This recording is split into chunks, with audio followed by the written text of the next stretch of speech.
কলিনা টাইমিটলৈ স্বাগতম জনাইছো আৰু এই মুহূৰ্তত ৰাজ্যবাসীৰ বাবে এটা ডাঙৰ খবৰ লৈ আহিছো। এতিয়াৰ পৰা ৰাজ্যত যিকোনো প্ৰান্তত যধে-মধে মাটিবাৰী ক্ৰয় বিক্ৰয় কৰিব নোৱাৰিব। কিয়নো মাটিবাৰী ক্ৰয় বিক্ৰয়ক লৈ এতিয়া ৰাজ্যত নতুন নিয়ম আহিছে আৰু সমান্তৰালভাৱে আৰু এটা ডাঙৰ খবৰ যিসমূহ চৰাঞ্চল আছে সেই চৰাঞ্চলত এতিয়া ৰাজ্য চৰকাৰ সাৰ্ভে চলিব আৰু যিসকল যোগ্য ব্যক্তি সকলোকে ভূমিৰ পট্টা প্ৰদান কৰিবলৈ আগবাঢ়িছে চৰকাৰে। ৰাজ্যৰ মুখ্যমন্ত্ৰী ডক্টৰ হিমন্ত বিশ্ব শৰ্মাই মাটিবাৰী ক্ৰয় বিক্ৰয় আৰু ভূমিৰ পট্টা ভূমিৰ অধিকাৰ প্ৰদানক লৈ কেইবাটাও গুৰুত্বপূৰ্ণ মন্তব্য কৰিছে। লৈছো টাইমিটৰ দৰ্শকৰ বাবে এই মুহূৰ্তত এটা গুৰুত্বপূৰ্ণ খবৰ। এতিয়াৰে পৰা যধে-মধে কিনিব নোৱাৰিব মাটি। কেৱল কিনা বুলিয়ে নহয়, মাটিবাৰী যতে ততে বিক্ৰী কৰিব নোৱাৰিব। এতিয়াৰে পৰা অসমত মাটি কিনা বেচাক লৈ আহি গ'ল এতিয়া নতুন নিয়ম। সকলোৱে এই নতুন নিয়ম পালন কৰিব লাগিব। মাটিবাৰী ক্ৰয় বিক্ৰয়ক লৈ ডাঙৰ মন্তব্য মুখ্যমন্ত্ৰী ডক্টৰ হিমন্ত বিশ্ব শৰ্মাৰ। অসমৰ নিৰ্বাচিত ৰেভিনিউ ব্লকত 51ৰ আগত অহা লোকেহে মাটি কিনা বেচা কৰিব পাৰিব।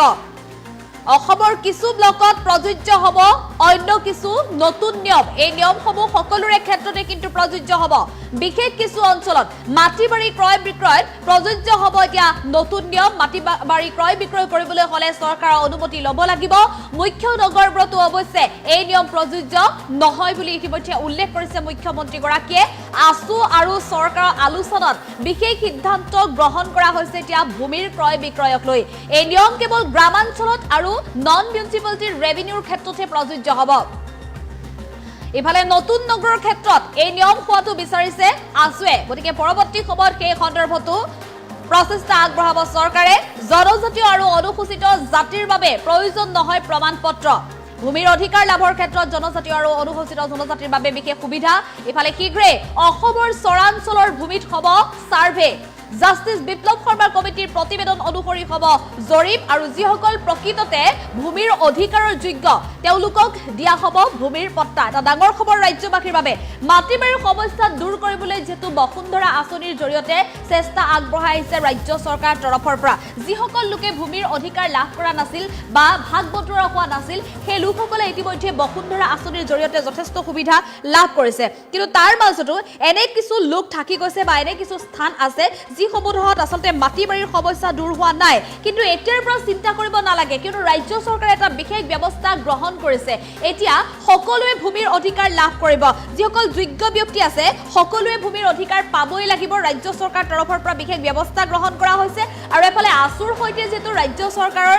তৰফৰ পৰা এক বিশেষ গুৰুত্বপূৰ্ণ বৈঠক অনুষ্ঠিত হৈছিল, গতিকে সেই গুৰুত্বপূৰ্ণ বৈঠকতো কিন্তু এটা ডাঙৰ সিদ্ধান্ত গ্ৰহণ কৰা হৈছে। সেই সিদ্ধান্ত হৈছে যধে-মধে এতিয়া ৰাজ্যৰ য'তে ত'তে মাটিবাৰী ক্ৰয় বিক্ৰয় কৰিব নোৱাৰিব। কোনেও মাটি সহজে ক্ৰয়ো কৰিব নোৱাৰিব বা কোনো লোকে যদি মাটি বিক্ৰী কৰিম বুলি ভাবিছে তেওঁলোকে মাটি সহজে বিক্ৰী কৰিবও নোৱাৰিব। এতিয়াৰ পৰা মাটিবাৰী ক্ৰয় বিক্ৰয় কৰিবলৈ হ'লে প্ৰশাসনৰ অনুমতি ল'ব লাগিব, চৰকাৰৰ স্বাক্ষৰ লাগিব। তাৰ পিছতে তেওঁলোকে মাটিবাৰী ক্ৰয় বা বিক্ৰয় কৰিব পাৰিব। যিকোনো লোকক এতিয়াৰে পৰা আপুনি বিক্ৰী কৰি দিব নোৱাৰিব আপোনাৰ মাটি, যাতে খিলঞ্জীয়াৰ ভূমি সংৰক্ষিত হৈ থাকে, সুৰক্ষিত হৈ থাকে। তাৰ বাবে এতিয়া ৰাজ্য চৰকাৰে এটা ডাঙৰ সিদ্ধান্ত গ্ৰহণ কৰিছে আৰু ৰাজ্যত এয়া মাটিবাৰী ক্ৰয় বিক্ৰয়ক লৈ নতুন নিয়ম আহি পৰিছে। চৰাঞ্চলৰ জনসাধাৰণৰ বাবেও ডাঙৰ খবৰ দিলে মুখ্যমন্ত্ৰী ডক্টৰ হিমন্ত বিশ্ব শৰ্মাই। চৰাঞ্চলত এতিয়া শীঘ্ৰেই সাৰ্ভে চলিব। চৰাঞ্চলৰ যিসকল লোক আছে সেই লোকসকলক মাটিৰ পট্টা দিবৰ বাবে ব্যৱস্থা গ্ৰহণ কৰিব এতিয়া চৰকাৰৰ তৰফৰ পৰা। যিসকলে দীৰ্ঘ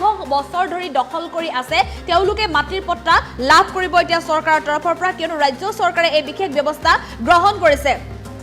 আৰু এফালে মাটিবাৰীৰ ক্ষেত্ৰত যি নতুন নিয়ম, সেই নতুন নিয়ম অনুসৰি ৰেভিনিউ ব্লকৰ 51ৰ আগত যিসকল লোক আহিছিল বা বৰ্তমান ৰেভিনিউ ব্লকত 51ৰ আগত অহা যিসকল লোকে বসবাস কৰি আছে তেওঁলোকেহে মাটিবাৰী এতিয়া কিনা বেচা কৰিব পাৰিব। ইয়াৰ বিপৰীতে তাতকৈ 51ৰ পিছত অহা ব্যক্তিসকলে কিন্তু মাটিবাৰী ক্ৰয় বিক্ৰয় কৰিব নোৱাৰিব। আৰু এফালে অসমৰ কেইবাটাও ব্লকত ইতিমধ্যে প্ৰযোজ্য হ'ব এই নিয়ম, শীঘ্ৰেই প্ৰযোজ্য হ'ব। আৰু বিশেষ কিছু অঞ্চলত এতিয়া মাটিবাৰী ক্ৰয় বিক্ৰয়ত প্ৰযোজ্য হ'ব আন এক নতুন নিয়ম। মুখ্য নগৰবোৰত অৱশ্যে এই নিয়ম প্ৰযোজ্য নহয়। আছু আৰু চৰকাৰ আলোচনাত মিলিত হৈছে বিশেষ সিদ্ধান্ত। আৰু এই নিয়ম কেৱল গ্ৰামাঞ্চলত আৰু নন মিউনিচিপালিটিৰ ৰেভিনিউৰ ক্ষেত্ৰত প্ৰযোজ্য হ'ব। এফালে নগৰৰ ক্ষেত্ৰত এই নিয়ম হোৱাটো বিচাৰিছে আছুৱে। আৰু এফালে জনজাতীয় আৰু অনুসূচিত যিসকল জাতি আছে তেওঁলোকৰ বাবে এতিয়া মাটিবাৰী ক্ৰয় বিক্ৰয়কে হওক বা ভূমিৰ অধিকাৰ লাভৰ ক্ষেত্ৰতে হওক প্ৰমাণপত্ৰৰ প্ৰয়োজন নহয় বুলি উল্লেখ কৰা হৈছে আৰু অসমৰ যিসমূহ চৰাঞ্চলৰ লোক আছে চৰাঞ্চলৰ ভূমিত এতিয়া শীঘ্ৰেই সাৰ্ভে চলিব যিসকল ভূমিৰ অধিকাৰৰ যোগ্য হয় তেওঁলোকক মাটিৰ পট্টা দিবলৈ ব্যৱস্থা গ্ৰহণ কৰিব চৰকাৰে জাষ্টিস বিপ্লৱ শৰ্মাৰ কমিটিৰ প্ৰতিবেদন অনুসৰি হ'ব জৰীপ আৰু এই সন্দৰ্ভত মুখ্যমন্ত্ৰীগৰাকীৰ মন্তব্য আছে আমি মন্তব্য আগবঢ়াবলৈ চেষ্টা কৰিম 1951 চনৰ আগতে অসমলৈ অহা ব্যক্তিয়েহে মাটি কিনা বেচা কৰিব পাৰিব অসমৰ নিৰ্বাচিত ৰেভিনিউ ব্লকছত সকলোতে নহয় আছু আৰু ছাত্ৰ সন্থা আৰু আমাৰ মাজত বহি কিছু ব্লকছ আমি চিনাক্তকৰণ কৰিম যি ব্লকসমূহ বা যি ব্লকত অকল 3টা প্ৰজন্ম বা 1951 চনৰ আগতে অসমলৈ অহা ব্যক্তিয়েহে মাটি কিনা বেচা কৰিব পাৰিব অৱশ্যে এই ক্ষেত্ৰত জনজাতীয় অনুসূচিত জাতি আৰু 6 জনগোষ্ঠীৰ ক্ষেত্ৰত আমি প্ৰমাণপত্ৰ বিচৰা পৰা আমি বিৰত থাকিম আনহাতে এই সিদ্ধান্ত নগৰসমূহত বিশেষকৈ মুখ্য নগৰসমূহত ই প্ৰযোজ্য নহয় এই ৰিকমেন্ডেশনটো অকল ভিলেজৰ কাৰণে আছিল গাঁৱৰ কাৰণে আছিল বা নন মিউনিসিপালিটি ৰেভিনিউ ব্লকত আছিল কিন্তু ছাত্ৰ সন্থাই বিচাৰে যে কিছু নতুনকৈ গঠন হোৱা পৌৰসভাবিলাকতো এই নিয়ম প্ৰযোজ্য হ'ব লাগে তাৰ বিষয়ে আমি চিন্তা চৰ্চা ভৱিষ্যতে কৰিমগৈ ইয়াৰ লগতে আজি আমি এটা ডাঙৰ সিদ্ধান্ত গ্ৰহণ কৰিছো যে চৰ অঞ্চলৰ মাটিসমূহ জাষ্টিস বিপ্লৱ শৰ্মা কমিটিৰ প্ৰতিবেদন অনুসৰি আমি সাৰ্ভে কৰাৰ কাম হাতত লম সাৰ্ভে মানে সেটেলমেন্ট নহয় সাৰ্ভে মানে মাটিখিনিক চৰকাৰী যি ৰাজহ ব্যৱস্থাৰ ভিতৰলৈ অনা হয় কিন্তু আমি অত্যন্ত সাৱধানেৰে সৈতে মাইনোটছখনত লিখিছো যে চৰ অঞ্চলত মাটি সাৰ্ভে কৰাৰহে সিদ্ধান্ত হৈছে সেটেলমেন্ট কৰাৰ সিদ্ধান্ত হোৱা নাই অৰ্থাৎ বন্দবস্তি নহব প্ৰথম পৰ্যায়ত সাৰ্ভে হ'ব সাৰ্ভেৰ পিছত বন্দবস্তিলৈ যোৱাৰ আগতে ৰাজনৈতিক সামাজিক সংগঠনসমূহৰ সৈতে কথা বতৰা পাতি ইয়াৰ মডেলিটি আছু আৰু চৰকাৰে নিৰ্ধাৰণ কৰিব গতিকে এতিয়া আমি বন্দবস্তিলৈকে যোৱা নাই মাত্ৰ সেটেল সাৰ্ভেলৈকেহে আজি আমাৰ সিদ্ধান্ত হৈছে আৰু এনেধৰণে মুখ্যমন্ত্ৰী ডক্টৰ হিমন্ত বিশ্ব শৰ্মাই মাটি বাৰী ক্ৰয় বিক্ৰয় আৰু চৰাঞ্চলৰ ভূমিত চলা সাৰ্ভে সন্দৰ্ভত এটা ডাঙৰ মন্তব্য কৰিছে আমি পুনৰ জনাই আছো এটা ভাল খবৰ ৰাজ্যবাসীৰ বাবে কিয়নো মাটি বাৰী খিলঞ্জীয়া লোকৰ ভূমি সংৰক্ষিত কৰিবৰ বাবে সুৰক্ষিত কৰি ৰাখিবৰ বাবে কোনো যাতে বহিৰাগতৰ বা অচিনাক্ত লোকৰ যাতে কবলত পৰিব নালাগে অচিনাক্ত লোকে যাতে দখল কৰিব নোৱাৰে তাৰ বাবে ৰাজ্য চৰকাৰে এটা বৃহৎ সিদ্ধান্ত গ্ৰহণ কৰিছে যধে মধে এতিয়া মাটি বাৰী কোনেও বিক্ৰীও কৰিব নোৱাৰিব আৰু যধে মধে যতে ততে মাটি বাৰী ক্ৰয় কিনিবও নোৱাৰিব অসমত যেহেতু মাটি বাৰী ক্ৰয় বিক্ৰয়ক লৈ এই নতুন নিয়ম আহি পৰিছে কোনেও এতিয়া যধে মধে মাটি বাৰী কিনা বেচা কৰিব নোৱাৰিব অসমৰ যিসমূহ নিৰ্বাচিত ৰেভিনিউ ব্লক আছে সেই ৰেভিনিউ ব্লকসমূহত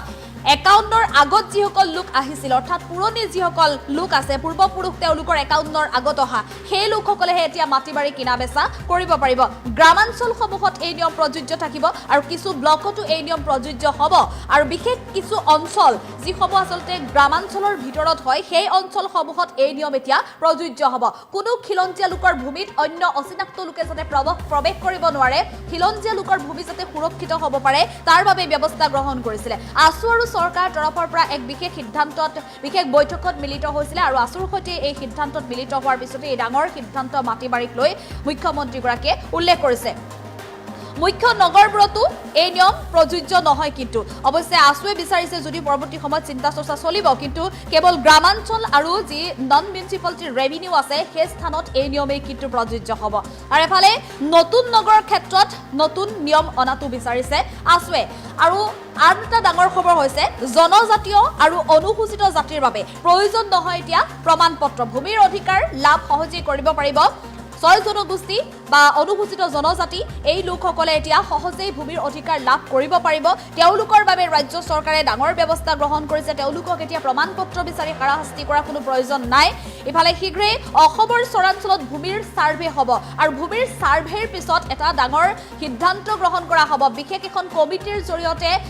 তদন্ত চলিব আৰু সেই প্ৰসংগত আলোচনা হ'ব আৰু আলোচনাৰ মৰ্মে চৰাঞ্চলৰ লোকসকলক সেই স্থানত দখল কৰা বা ঘৰ দুৱাৰ বনাই থকাৰ বাবে সুবিধা কৰি দিব চৰকাৰৰ তৰফৰ পৰা জাষ্টিস বিপ্লৱ শৰ্মাৰ কমিটিৰ প্ৰতিবেদন অনুসৰিয়ে চলিব জৰীপ ৰাজ্যৰ মুখ্যমন্ত্ৰীগৰাকীয়ে চৰাঞ্চলৰ ভূমিৰ জৰীপ সন্দৰ্ভতো ডাঙৰ মন্তব্য কৰিছে জৰীপ চলাৰ পিছত কিন্তু যিসকল চৰাঞ্চলত থাকিব তেওঁলোকে কিন্তু মাটিবাৰী কিনা বেচা কৰিব নোৱাৰিব মাত্ৰ তেওঁলোকক থাকিব পৰাকৈ বা বসবাস কৰিব পৰাকৈ জীৱন জীৱিকাৰ বাবে সুবিধা আগবঢ়াব পাৰে চৰকাৰৰ তৰফৰ পৰা আৰু তাৰ বাবেও কিন্তু সকলো ধৰণৰ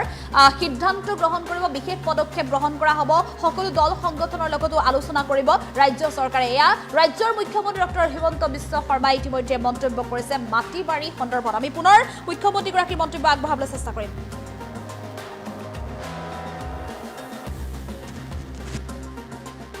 1951 চনৰ আগতে অসমলৈ অহা ব্যক্তিয়েহে মাটি কিনা বেচা কৰিব পাৰিব অসমৰ নিৰ্বাচিত ৰেভিনিউ ব্লকছত সকলোতে নহয় আছু আৰু ছাত্ৰ সন্থা আৰু আমাৰ মাজত বহি কিছু ব্লকছ আমি চিনাক্তকৰণ কৰিম যি ব্লকসমূহ বা যি ব্লকত অকল তিনিটা প্ৰজন্ম বা 1951 চনৰ আগতে অসমলৈ অহা ব্যক্তিয়েহে মাটি কিনা বেচা কৰিব পাৰিব অৱশ্যে এই ক্ষেত্ৰত জনজাতীয় অনুসূচিত জাতি আৰু 6 জনগোষ্ঠীৰ ক্ষেত্ৰত আমি প্ৰমাণপত্ৰ বিচৰা পৰা আমি বিৰত থাকিম আনহাতে এই সিদ্ধান্ত নগৰসমূহত বিশেষকৈ মুখ্য নগৰসমূহত ই প্ৰযোজ্য নহয় এই ৰিকমেন্ডেশনটো অকল ভিলেজৰ কাৰণে আছিল গাঁৱৰ কাৰণে আছিল বা নন মিউনিসিপালিটি ৰেভিনিউ ব্লকত আছিল কিন্তু ছাত্ৰ সন্থাই বিচাৰে যে কিছু নতুনকৈ গঠন হোৱা পৌৰসভাবিলাকতো এই নিয়ম প্ৰযোজ্য হ'ব লাগে তাৰ বিষয়ে আমি চিন্তা চৰ্চা ভৱিষ্যতে কৰিমগৈ ইয়াৰ লগতে আজি আমি এটা ডাঙৰ সিদ্ধান্ত গ্ৰহণ কৰিছো যে চৰ অঞ্চলৰ মাটিসমূহ জাষ্টিস বিপ্লৱ শৰ্মা কমিটিৰ প্ৰতিবেদন অনুসৰি আমি সাৰ্ভে কৰাৰ কাম হাতত লম সাৰ্ভে মানে সেটেলমেন্ট নহয় সাৰ্ভে মানে মাটিখিনিক চৰকাৰী যি ৰাজহ ব্যৱস্থাৰ ভিতৰলৈ অনা হয় কিন্তু আমি অত্যন্ত সাৱধানেৰে সৈতে মাইনোটছখনত লিখিছো যে চৰ অঞ্চলত মাটি সাৰ্ভে কৰাৰহে সিদ্ধান্ত হৈছে সেটেলমেন্ট কৰাৰ সিদ্ধান্ত হোৱা নাই অৰ্থাৎ বন্দবস্তি নহব প্ৰথম পৰ্যায়ত সাৰ্ভে হ'ব সাৰ্ভেৰ পিছত বন্দবস্তিলৈ যোৱাৰ আগতে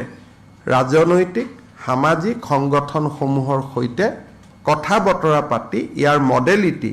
আছু আৰু চৰকাৰে নিৰ্ধাৰণ কৰিব গতিকে এতিয়া আমি বন্দবস্তিলৈকে যোৱা নাই মাত্ৰ সেটেল সাৰ্ভেলৈকেহে আজি আমাৰ সিদ্ধান্ত